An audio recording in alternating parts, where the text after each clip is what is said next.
Hello everyone, welcome back. Welcome to chemophilis लॉरिका।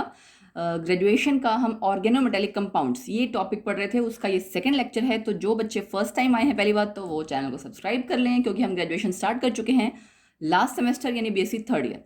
So definitely आप लोग अपनी तैयारी कर रहे होगे एमएससी एंट्रेंस एग्जाम के लिए भी, एंड ग्रेजुएशन को भी साथ के साथ मैनेज करना मुश्किल होगा। तो I am here to help you, but उसके लिए आपको रेगुलरली मेरे साथ पढ़ना होगा। जो हम टॉपिक्स पढ़ाते हैं उनको रिवाइज किया करो, डाउट्स पूछा करो। डाउट्स के लिए आपके पास आपको बता रखा है मैंने सारा कुछ, ठीक है। कहाँ कहाँ फॉलो कर सकते हो मुझे, या अपने डाउट्स सेंड कर सकते हो। सो बिना किसी देरी के मैं आपको हम टॉपिक स्टार्ट करते हैं आज का। बट अगर आपने फर्स्ट लेक्चर का नहीं पढ़ा है तो मैं लिंक अटैच कर दे रही हूँ, प्लीज़ इसका फर्स्ट लेक्चर ज़रूर पढ़ लेना, क्योंकि ऑब्वियसली कनेक्टिंग है ये, ठीक है। सो लिगेंड्स आपने एक बार ही पढ़ रखे हैं कोऑर्डिनेशन कंपाउंड्स में, ठीक है। कुछ तो यहाँ पे वैसे ही सेम लिगेंड्स आएंगे कॉमन, कुछ डिफरेंट भी होंगे, right. So classification of ligand कि लिगेंड क्या चीज़ है। आई होप आप लोगों को, जिन लोगों ने कोऑर्डिनेशन कंपाउंड्स पढ़ रखा है, चैनल पे मैंने काफ़ी सारी वीडियोस डाल रखी है उसके रिगार्डिंग, वो आपको ऑलरेडी पता होगा कि लिगेंड क्या होता है। बट जिनको नहीं पता उनके लिए मैं फिर से पढ़ा दे रही हूँ, ठीक। लिगेंड आपका बेटा कोई एटम हो सकता है, कोई आयन हो सकता है, या फिर कोई मॉलिक्यूल जो कि इलेक्ट्रॉन डोनेट करेगा सेंट्रल मेटल एटम को, ठीक है।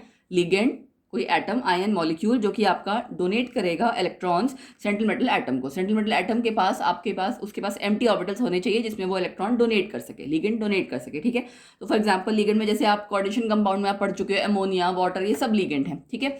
ऑर्गेनिक ग्रुप्स भी आपके लिगेंड्स हो सकते हैं। जैसे पिछले लेक्चर में हमने एग्जांपल्स वगैरह पढ़े थे ना ऑर्गेनोमेटेलिक कंपाउंड के, इथाइल, मिथाइल, ये सारे आपके ऑर्गेनिक लिगेंड्स हैं, ठीक है। तो ये भी इलेक्ट्रॉन डोनेट कर सकते हैं, चाहे वो रेडिकल के फॉर्म में हो, चाहे वो एनायन के फॉर्म में हो, राइट। सो क्लासिफिकेशन आपकी किस चीज़ के बेसिस पे होती है लिगेंड्स की। एक तो ये कि कितने नंबर ऑफ कार्बन एटम्स हैं जिनसे कि लिगेंड अटैच हो रहा है मेटल से। मेटल जो आपका, अगर हम यहाँ पे सिर्फ ऑर्गेनिक लिगेंड्स की बात करें तो उसमें कार्बन एटम प्रेजेंट होगा ना।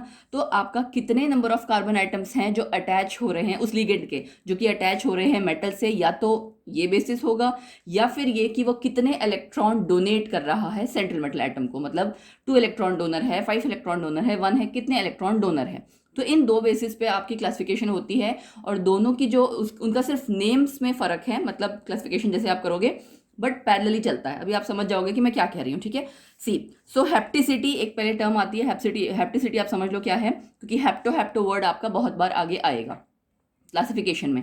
हेप्टिसिटी आपका होता है वो नंबर ऑफ कार्बन एटम्स उस ऑर्गेनिक लिगेंड के जो कि अटैच हो रहे हैं सेंट्रल मेटल एटम से, ठीक है। Number of carbon atoms through which an organic ligand is attached और associated with the metal atom is known as hapticity. अब आप इसको डिनोट कैसे करते हो, इस वाले साइन से, इसको हम ईटा बोलते हैं। जैसे आप मैथ्स में कई सारे सिंबल्स पढ़ते हो ना, थीटा, पाई, तो इस तरह से इसको ईटा बोला जाता है। Eta raise to power N. N क्या है कि कितने इलेक्ट्रॉन वो डोनेट कर रहा है। So number of carbon atoms with which वो अटैच हो रहा है। इलेक्ट्रॉन डोनेट की बात नहीं, कार्बन एटम्स का कर लो। एक्चुअली इलेक्ट्रॉन डोनेशन हम साथ के साथ अलग अलग पढ़ लेंगे। ये जो एन है ये हो गया आपका, सपोज करो ईटा 1 लिखा है तो मतलब एक कार्बन के साथ वो अटैच हो रहा है। ईटा 2 मतलब 2 कार्बन के साथ अटैच हो रहा है, ठीक है। सो एक एक करके हम क्लासिफिकेशन में नाम पढ़ते जाएंगे, उसके एग्जाम्पल्स पढ़ते जाएंगे। ये आपका इस चैप्टर के लिए आप ये कह सकते हो कि बहुत इंपॉर्टेंट है, क्योंकि अगर आपको ये नहीं पता होगा कि वो कितने कार्बन एटम से अटैच हो रहा है, यानी उसकी हेप्टिसिटी नहीं पता होगी, या फिर इलेक्ट्रॉन डोनर वो कितना है, 2 इलेक्ट्रॉन डोनेट कर रहा है, 3, तो इसके आगे के जो टॉपिक्स हैं जिसमें से क्वेश्चन आता ही आता है, इसमें से भी आता है ऑब्वियसली, बट उसका तो डायरेक्ट क्वेश्चन आता है, ठीक है। ये तो उसका बेस है, वो आपको सीखने के लिए ये सीखना बहुत ज़रूरी है। सो इसलिए इस पर अच्छे से फोकस करना, ठीक है। सो सबसे पहले आपका है मोनो हेप्टोलिगेंड्स। मोनो मतलब सिंगल, हेप्टो मतलब, यहाँ हेप्टिसिटी का क्या मतलब था, मैंने कहा था कि कितने कार्बन एटम्स के साथ वो अटैच हो रहा है। तो यानी जब वो एक कार्बन एटम के साथ अटैच होगा तो हम उसे क्या कहेंगे, मोनो हेप्टोलिगेंड, ठीक है। वो लिगेंड जिसमें एक कार्बन एटम ही डायरेक्टली मेटल एटम से अटैच हो रहा हो। कितने इलेक्ट्रॉन डोनर होगा ये, 1 इलेक्ट्रॉन डोनर। तो ये आपकी, मैंने कहा था ना पैरेलली चलेगा कि मोनो हेप्टो होगा तो 1 इलेक्ट्रॉन डोनर, डाई हेप्टो तो 2 इलेक्ट्रॉन डोनर। तो इस तरह से आपको हेल्प मिल जाएगी कि अगर आपको एक चीज़ की पहचान हो गई तो आप दूसरी चीज़ के लिए भी इजिली कवर अप कर पाओगे, राइट। सो एग्जाम्पल आपका ये पता लग गया, एक कार्बन एटम मतलब अटैच हो रहा है आपके सेंट्रल मेटल एटम से। फिर एग्जाम्पल्स में आपके कई सारे लिगेंड्स आते हैं यहाँ पे। जैसे सबसे पहले हाइड्रोकार्बन लिगेंड। अब ये हाइड्रोकार्बन लिगेंड क्या है, जो आपने मिथाइल इथाइल पढ़ रखा है ना, वो सब। एल्काइल पार्ट आपका कोई सा भी है, मिथाइल, इथाइल, प्रोपाइल, कोई सा भी, वो आपका हाइड्रोकार्बन लिगेंड में आता है। वो सब 1 इलेक्ट्रॉन डोनर है, एक बार में एक ही कार्बन अटैच हो रहा होता है। एल्काइल या फिर एराइल भी, एराइल यानी C6H5 जिसे आप फिनाइल कहते हो ना, नाम तो उसका फिनाइल है। तो ये इन दोनों में से कोई भी अगर होगा तो वो सिंगल इलेक्ट्रॉन डोनर है, ठीक है। या फिर आपका साइक्लोपेंटाडाइइनाइल। अब आप सोचोगे ये तो हमने फेरोसीन में पढ़ा था जहाँ पे वो गोले के साथ सर्कल से अटैच हो रहा था। तो बेटा मैं आपको एक चीज़ बता दूं, कुछ लिगेंड्स ऐसे होते हैं जो ज़रूरी नहीं है कि उसके पास जितने कार्बन एटम्स है वो, जैसे इसके पास 5 कार्बन एटम है ना, तो आप ये सोच सकते हो कि 5 इलेक्ट्रॉन डोनर हो सकता है, right. Yes, it is a 5 electron donor, लेकिन ऐसा नहीं है कि वो हमेशा ही 5 इलेक्ट्रॉन डोनर होगा, क्योंकि आपको पता है इसका स्ट्रक्चर कैसा है, ये है ना, कंजुगेशन है इसमें, इसके पास पाई इलेक्ट्रॉन्स हैं, तो इसके पास दो तरह से आप ये कह सकते हो कि बॉन्ड बना सकता है, एक सिग्मा एक पाई। पाई का मतलब वो सेंटर वाला जो इलेक्ट्रॉन क्लाउड है, यानी पांचों के पांचों इलेक्ट्रॉन्स, पांचों के पांचों कार्बन एटम्स आपके इन्वॉल्व होंगे 5 इलेक्ट्रॉन डोनर की तरह जब ये काम करेगा तब, ठीक है। तब हम वहां पे आपका डीलोकलाइजेशन और वो जितने आपका इलेक्ट्रॉन क्लाउड है वो सारे इन्वॉल्व होंगे, तो पांचों कार्बन एटम्स जो है आपका, उसको आप ये कह सकते हो पेंटाहेप्टो या 5 इलेक्ट्रॉन डोनर की तरह वर्क करेगा। लेकिन इस जरूरी नहीं है कि हमेशा ही पांचों से करे, ये एक जगह से भी तो अटैच कर सकता है, एक कार्बन एटम से। तो यहाँ पे इसके पास ये भी चांस, ये भी एक वो आप कह सकते हो कि तरीका है जिससे कि बॉन्ड बनाएगा। तो इसको आप कैसे कंसीडर करते हो, सिग्मा बॉन्ड होता है, सिग्मा साइक्लोपेंटाडाइइनाइल, ठीक है। सिग्मा होगा, ये ध्यान रखना है। अभी आपको जब कहीं मेंशन होगा सिग्मा, तो आपको ये खुद से समझना है कि 1 इलेक्ट्रॉन डोनर की तरह काम कर रहा है, ठीक है। पाई वाला कभी भी सिंगल इलेक्ट्रॉन डोनर नहीं होता है, 1 वाला आपका सिग्मा वाला इलेक्ट्रॉन डोनर होता है, ठीक है। सिग्मा वाला यानी 1 इलेक्ट्रॉन डोनर होता है, ठीक। तो ये आपको सीखना है। तो ये आपका एक एग्जाम्पल हो गया, यहाँ पे आपका एक कार्बन बॉन्ड हो रहा है यहाँ से, ठीक। मोनोहैप्टो के बाद इसमें आपके एक लिगेंड तो आपने पढ़ लिया हाइड्रोकार्बन लिगेंड्स एग्जाम्पल में, ठीक है। अब इसके बाद जो आपका सेकेंड टाइप इसमें आएगा एग्जाम्पल का, वो है देखिए क्या, एसाइल लिगेंड। एसाइल आपने बहुत बार पढ़ा होगा, एसाइल ग्रुप अटैच करना, एसाइलेशन ऑर्गेनिक केमिस्ट्री में, ये वही एसाइल ग्रुप है, RCO, ठीक है। कार्बन से बॉन्ड बनाएगा ना, इसलिए कार्बन के साथ हमने डैश शो कर रखा है। तो RCO इसको एसाइल ग्रुप कहते हैं। ये आपका मेटल के साथ जब करेगा, ये भी सिंगल इलेक्ट्रॉन डोनर होता है, मोनोहैप्टो लिगेंड है। फिर आपका कार्बीन, कार्बीन से आपके क्या होते हैं, जब कार्बन के ऊपर ये इस तरह से 2 डॉट्स यानी रेडिकल्स होता है ना जब, तब, ठीक है। सो कार्बीन लिगेंड आपका Cr2, ठीक। ये आपका R जो है सेम वही एल्काइल ग्रुप है, कोई भी एल्काइल ग्रुप हो सकता है। तो C के साथ सपोज करो 2 मिथाइल ग्रुप है या 2 इथाइल ग्रुप है, तो वो कार्बीन हुआ, ठीक है। सो कार्बीन आपका ये भी हमेशा सिंगल इलेक्ट्रॉन डोनर है और मोनोहैप्टो लिगेंड की तरह काम करता है, ठीक है। यहाँ आपको दिख तो 2 इलेक्ट्रॉन रहे, बट ये एक्चुअल में सिंगल इलेक्ट्रॉन डोनर होता है। कार्बीन के ऊपर ये लोन पेयर्स होते हैं इस वजह से, ठीक है, बट डोनेट 1 इलेक्ट्रॉन ही करता है। चलो फिर है आपका डाईहैप्टो लिगेंड, 2 इलेक्ट्रॉन डोनर, नाम से क्लियर हो रहा है डाईहैप्टो, कि आपका 2 कार्बन एटम बॉन्ड कर रहे होंगे एक ही साथ, साइमल्टेनियसली बॉन्ड कर रहे होंगे सेंट्रल मेटल एटम के साथ, और इलेक्ट्रॉन्स कितने डोनेट करेगा, 2। कैसे शो करोगे, ईटा 2, पिछले वाले को कैसे शो किया था, ईटा 1, एक कार्बन बना रहा था बॉन्ड, तो ईटा 1 2 कार्बन, ईटा 2। एग्जाम्पल यहाँ पे कौन से होंगे, 2 कार्बन 2 इलेक्ट्रॉन डोनर वाले में एल्कीन्स और एल्काइंस हमेशा आते हैं। ये देख सकते हो आप एल्कीन्स, ठीक है। यहाँ मैंने दोनों कार्बन को डॉट डॉट एक साथ शो कर रखा है, या फिर आप सेंटर से ज्वाइन करते हो, क्यों, क्योंकि आप उसके पाई इलेक्ट्रॉन क्लाउड जो है वहां से आपका बॉन्ड बन रहा है। बिकॉज आपका जो 2 बॉन्ड होता है, एक सिग्मा होता है, एक पाई वाला होता है, पाई वाला आपका दोनों पे ही पाई ऑर्बिटल आप कह सकते हो ना डीलोकलाइज होता है इलेक्ट्रॉन्स, राइट। तो इसीलिए कभी भी जब आप इस बॉन्ड शो करते हो आप सेंटर से शो कर देते हो, ठीक है। तो इसका मतलब ये होता है कि दोनों कार्बन एटम के साथ आप बॉन्ड बना रहे हो, ठीक। तो ये भी आपको समझ में आना चाहिए कि ये बॉन्ड किसके साथ बना है, इसका मतलब ये है दोनों कार्बन एटम के साथ। सो ये हो गया आपका एल्कीन्स एल्काइंस डाईहैप्टो लिगेंड्स। फिर है आपका ट्राईहैप्टो, क्या मतलब 3 इलेक्ट्रॉन डोनर या फिर 3 कार्बन एटम्स लिगेंड्स के किसके साथ बॉन्ड बना रहे होंगे, मेटल एटम के साथ, ईटा 3, ठीक है। ऐसे ही समझते जाओगे आप। मेन आपको पता क्या, नाम में दिक्कत नहीं आएगी, आपको ये ध्यान रखना है कि लिगेंड्स के एग्जाम्पल ध्यान रखने हैं और पहचान करना बहुत ज़रूरी है। अब इसमें आता है आपका पाई एलाइल लिगेंड। अब एलाइल वर्ड का मतलब पता होना चाहिए, जब 3 कार्बन हो, ठीक है, जैसे ये है 3 कार्बन है, सिंगल डबल होता है, तो उसमें वो कॉन्जुगेशन हो जाती है, ठीक है। कॉन्जुगेशन का मतलब क्या है कि इलेक्ट्रॉन आपके डीलोकलाइज हो जाएंगे, नेगेटिव चार्ज आपका जो है जब स्प्रेड होता है उसको आप डीलोकलाइजेशन कहते हो। सो आप देख सकते हो इलेक्ट्रॉन्स तीनों कार्बन एटम पे फैले हुए हैं, और ये डायरेक्टली इसलिए सेंटर से मैंने शो किया M। ये माइनस जो लिखा है इसका मतलब है नेगेटिव चार्ज, ठीक है। कभी कभार ऐसा लिखा भी होता है माइनस वाला, कभी कभार नहीं लिखा होता, सिर्फ ये सर्कल होता है। तो ओवरऑल एक ही टाइम में ये मेटल एटम तीनों कार्बन एटम के साथ बॉन्ड बना रहा है, ठीक है, और ये 3 इलेक्ट्रॉन डोनर की तरह काम कर रहा है। लिखा क्या है देखो यहाँ पे, पाई एलाइल कॉम्प्लेक्स, ठीक है, पाई एलाइल कॉम्प्लेक्स यानी पाई इलेक्ट्रॉन क्लाउड के साथ ये बॉन्ड बना रहा है। अब एलाइलिक जो इसको आप कहते हो बेटा एलाइलिक रेडिकल, ठीक है।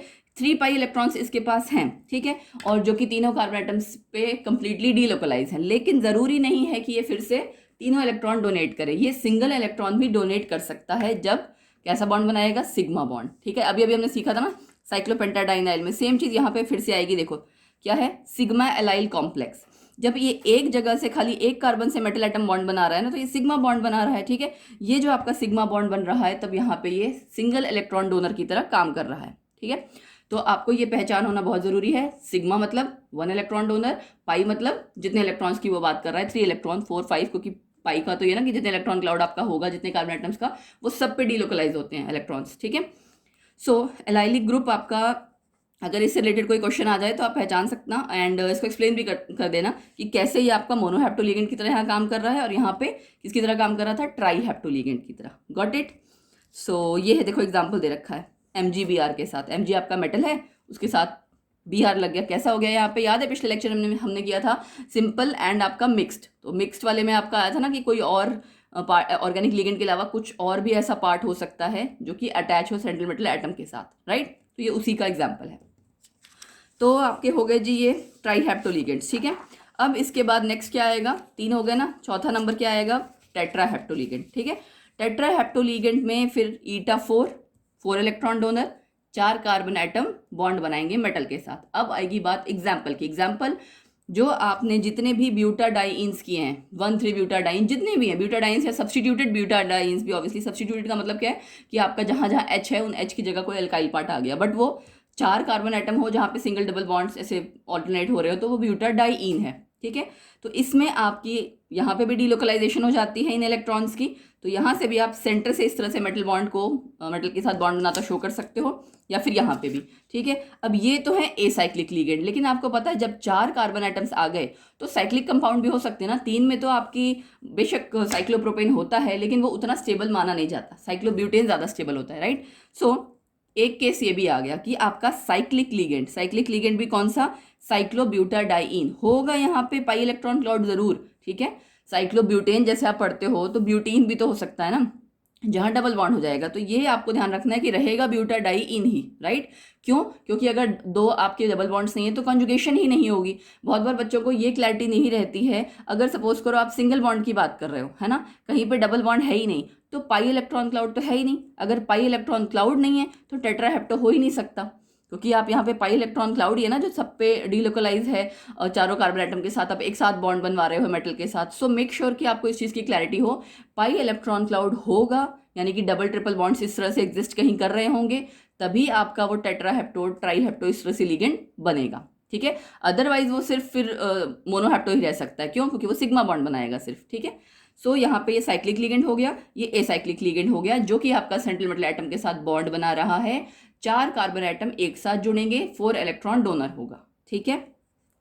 साइक्लोब्यूटाडाइन, फिर से अगर मैं आपसे कहूँ कि टेट्राहेप्टो तो यहाँ बिहेव कर रहा है, लेकिन अगर वो ये सॉरी साइक्लोब्यूटाडाइन नहीं, दूसरे वाला ब्यूटाडाइन। साइक्लोब्यूटाडाइन तो हमेशा जब भी होगा तो चारों पे आपका इलेक्ट्रॉन डीलोकलाइज होगा ना, तो एक साथ ही चारों के साथ बॉन्ड बनेंगे, तो वो तो हमेशा टेट्राहेप्टो की तरह वर्क करेगा। लेकिन ब्यूटाडाइन जो आपने सिंपल किया है, वो ज़रूरी नहीं है कि सिर्फ टेट्राहेप्टो करे, वो डाईहेप्टो भी कर सकता है, क्योंकि आपको पता है 2 अलग अलग बॉन्ड्स हैं यहाँ पे। एक के साथ हो सकता है बॉन्ड बनाए, दूसरे के साथ ना बॉन्ड बनाए, है ना। सपोज करो ये मैंने आपको ये स्ट्रक्चर शो कर रखा है, चेयर फॉर्म जैसा आपका शो कर रखा है, तो एक बॉन्ड के साथ तो मेटल बॉन्ड बना रहा है, एक वाले साइड में मतलब डबल बॉन्ड जहाँ है, दूसरे के साथ नहीं बना रहा, तो ये किसकी तरह काम करेगा, डाईहेप्टो लिगेंड की तरह, 2 इलेक्ट्रॉन डोनर की तरह सिर्फ, ठीक है। ये हो गया टेट्राहेप्टो। देन पेंटाहेप्टो, 5 इलेक्ट्रॉन डोनर, इसका एग्जाम्पल आपने कर ही रखा है, साइक्लोपेंटाडाइइनाइल, राइट। 5 कार्बन एटम जब एक साथ मेटल के साथ बॉन्ड बनाएंगे तो वो आपका पेंटाहेप्टो लिगेंड हो गया। एग्जाम्पल आपको पता है एसाइक्लिक डाइइनाइल्स भी हो सकता है। एसाइक्लिक मतलब जहाँ क्लोज्ड ना हो, एक तो आपने साइक्लोपेंटाडाइन कर रखा है, राइट, एक आपका ये भी हो सकता है जब आपका क्लोज्ड ना हो, एसाइक्लिक, ठीक। सो यहाँ पे भी 5 के साथ ये देख सकते हो, यहाँ मैंने आपका नेगेटिव चार्ज नहीं शो किया, तो कभी कभार बुक्स में नेगेटिव चार्ज शो किया होता है, कभी कभार नहीं शो किया होता, तो मैंने इसलिए हर तरह से ड्रॉ कर दिया ताकि आप पहचान सको कि इसका मतलब क्या है। फिर साइक्लिक डाइइनाइल, ठीक है, ये एसाइक्लिक डाइइनाइल्स थे, ये आपका साइक्लिक डाइइनाइल है जो आप साइक्लोपेंटाडाइइनाइल करते हो, ठीक है ना। 5 के साथ बॉन्ड बना देगा। अब ये 5 के साथ जब बॉन्ड बना रहा है तो पेंटाहेप्टो लिगेंड की तरह काम कर रहा है, लेकिन अभी अभी आपने देखा मोनोहेप्टो की तरह काम कर सकता था ना, सिंगल जब एक जगह बॉन्ड बना रहा होगा, 1 इलेक्ट्रॉन डोनर की तरह जब वर्क करेगा, सिग्मा बॉन्ड बना रहा होगा तो मोनोहेप्टो लिगेंड। ठीक है, पेंटाहेप्टो हो गया, टेट्राहेप्टो हो गया, ये हो गया। अब आपका इसमें एक केस और आता है, जब आपने एग्जाम्पल पिछले लेक्चर में याद है हमने किया था, फेरोसिन किया था, है ना। तो फेरोसिन जैसी चीज़ जो है, इस तरह के कई सारे कंपाउंड्स एग्जिस्ट करते हैं। ये आपकी एक कैटेगरी होती है कंपाउंड्स की, जिनको आप कहते हो सैंडविच कंपाउंड्स भी, या सैंडविच स्ट्रक्चर्स जिनके होते हैं। एंड इनका नाम क्या होता है, मेटालोसिन, फेरोसिन, क्रोमोसिन, कोबाल्टोसिन, इस तरह के जो आपके कंपाउंड्स हैं वो इस कैटेगरी में आते हैं। ठीक है, and special class of complexes है जिसमें कि लिगेंड आपका हमेशा यही होता है, पाई साइक्लोपेंटाडाइइनाइल लिगेंड होता है। ठीक है, एंड मेटल एटम सैंडविच्ड होता है इन बिटवीन द 2 लिगेंड्स। ठीक, जैसे ये हमेशा आपने शो किया है वैसे ही। तो यहाँ पे हमेशा पाई आपका C5H5 पाई की फॉर्म में बॉन्ड बना रहा होगा, मतलब पेंटाहेप्टो लिगेंड की तरह काम कर रहा होगा। एंड सेंटर में कोई भी मेटल एटम होगा, जैसे फेरोसिन हो गया, क्रोमोसिन हो गया। ठीक, सो मेटालोसिन आपको आई होप क्लियर हो गया होगा। अब है नेक्स्ट टॉपिक आपका, इसमें नेक्स्ट जो कैटेगरी है हेक्साहेप्टो, 6 इलेक्ट्रॉन डोनर। ठीक है कुछ नहीं, वो नेमिंग के साथ चलते जा रहे हैं, बस आपको ध्यान इसमें क्या रखना है, इसमें डायरेक्टली कहीं कुछ नहीं आएगा आपका। ये हो सकता है वन कंपल्सरी क्वेश्चन में कोई लिगेंड दिया हो या 2 लिगेंड्स दिए हो, उसको पहचानो, उसकी हेप्टिसिटी क्या है, हेप्टिसिटी पूछा जाएगा, है ना। या फिर एग्जाम्पल पूछ लेंगे, give an example of octahapto ligand, heptahapto ligand, hexahapto ligand. तो जब बेसिक पता होगा तो आप कैसे मर्जी अटैम्प्ट कर लोगे। या फिर जो इस पे बेस्ड आगे क्वेश्चंस आते हैं कि कितने इलेक्ट्रॉन डोनर है, वो आपको निकालना आना चाहिए, उसके लिए ये जानना जरूरी है, राइट। सो डायरेक्टली कोई ऐसे नहीं कहेगा कि पूरा एक साथ right a note on classification of ligands, ऐसा नहीं आएगा, राइट। तो नेक्स्ट हो गया हेक्साहेप्टो लिगेंड्स, ईटा 6, 6 कार्बन बॉन्ड बना रहे हैं मेटल के साथ। 6 कार्बन वाला आपको पता है क्या हो सकता है, बेंजीन। सो बड़ा सिंपल सा इसका आंसर हो जाएगा बेंजीन वाला।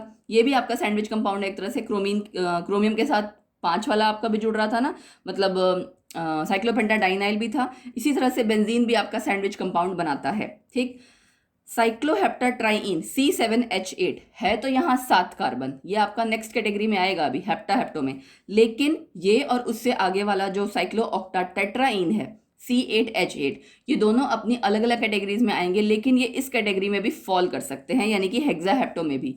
कैसे फॉल कर सकते हैं, जब ये ईटा 6 की तरह वर्क कर रहे होंगे, जब ये 6 कार्बन एटम्स इनके बॉन्ड बना रहे होंगे। जैसे ये देखो साइक्लोहेप्टाट्राइइन है ना, है तो ट्राइइन, तो ये 6 कार्बन एटम्स आपके जो हैं, सपोज करो इनके साथ सिर्फ बॉन्ड आपका बन रहा होगा जब तब। ठीक है, सो 7th के साथ नहीं होगा, या इस पर बेशक आप कार्बन काउंट कर लो, मैंने 7 सारा नंबर लिख रखा है। इन 6 के साथ अगर यहाँ ये डीलोकलाइज हो जाए इतने में, आगे तो डीलोकलाइज होंगे नहीं, इस इलेक्ट्रॉन क्लाउड के साथ अगर वो मेटल एटम बॉन्ड बना लेगा तो आपका ये हेक्साहेप्टो की तरह काम करेगा। ठीक है, तो डीलोकलाइजेशन सिर्फ इतने एरिया में अगर हो, सो ये आपको थोड़ी सी क्लैरिटी होना बहुत ज़रूरी है इसके। आपके एक्चुअली C7H8 या C8H8 में अपने ज़्यादा रिएक्शंस वगैरह की नहीं होती हैं, तो आपको एग्जाम्पल सिर्फ याद रखना है। ठीक है, अगर ये पूछ लिया जाए कि साइक्लोहेप्टाट्राइइन क्या सिर्फ ईटा 7 की तरह एक्ट कर सकता है, या ईटा 6 की तरह या किसी और की तरह कर सकता है, तो आपको एक्सप्लेन करना आना चाहिए। फाइन, नेक्स्ट हो गया आपका हेप्टाहेप्टो। ये हेप्टा वर्ड 7 के लिए है, हेप्टो आपको पता ही है। तो हेप्टाहेप्टो लिगेंड 7 इलेक्ट्रॉन डोनर, ईटा 7। अभी अभी जो आपने ऊपर एग्जाम्पल किया है सेम वही, ये देखो ये पूरे पे डीलोकलाइज है, वो पूरे पे नहीं था, वो सिर्फ आपके 6 कार्बन एटम्स के को इन्वॉल्व कर रहा था, तो तब आपका वो ईटा 6 की तरह काम करता था, यहाँ ईटा 7 की तरह काम करेगा। ठीक है, हेप्टाहेप्टो लिगेंड हो गया। अब इसके बाद अगला लिगेंड कौन सा आएगा, ऑक्टाहेप्टो लिगेंड। 8 ही हैं इस तरह से, डोंट वरी। ठीक है, 8 इलेक्ट्रॉन्स तक हैं, उसके आगे नहीं है। तो ऑक्टाहेप्टो में भी आपका ईटा 8, और ये एक बड़ा फेमस है, इसके ऊपर क्वेश्चन काफ़ी आ जाता है, UC8H8 ट्वाइस। ये आपका यूरेनियम के साथ कंपाउंड बन गया, इसको यूरेनोसिन भी कहा जाता है, यूरेनोसिन भी। ठीक है, सो ये हो गया आपका। अब इसमें एक चीज़ और है कि साइक्लोऑक्टाटेट्राइन आपका, अभी आपने देखा ना ईटा 6 की तरह काम कर रहा है, ये ईटा 4 की तरह भी काम करेगा। जैसे आपका ब्यूटाडाइन था ना, टेट्रा, और ईटा 2 डाइहेप्टो की तरह काम कर रहा था, ऐसे ही देखो चेयर फॉर्म जैसी यहाँ पे भी है, 2 डबल बॉन्ड इधर, 2 डबल बॉन्ड इधर। अगर ये 2 डबल बॉन्ड्स जो आपस में डीलोकलाइज हुए हैं, इनके साथ खाली मेटल का अगर बॉन्ड बनेगा तो ईटा 4, जब सबके साथ होगा तो ईटा 8, और ऐसे ही अगर ये सिर्फ 6 के ऊपर हो रहा है, एक बॉन्ड को हमने छोड़ दिया तो ईटा 6।